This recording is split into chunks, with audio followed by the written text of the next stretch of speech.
motivacija jeste uverenje da ćemo uspeti da povratimo rad institucije u ovoj zemlji i da ćemo moći konačno da živimo životom dostojnim čoveka kao svi drugi studentkinje i studenti širom ove zemlje i širom.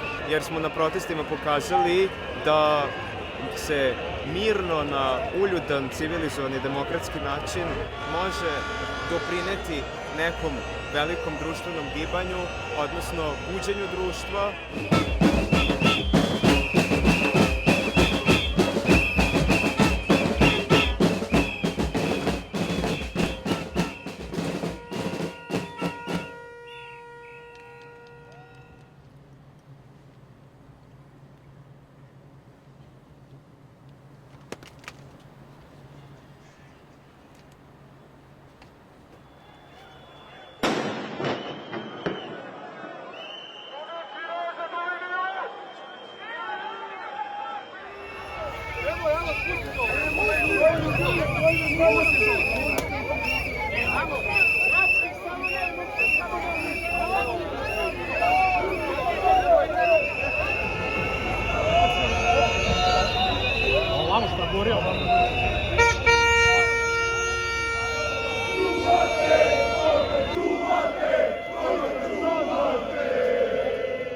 Sve je bilo okej, raščišćena je skupština čisto da ne bi došlo incidenata.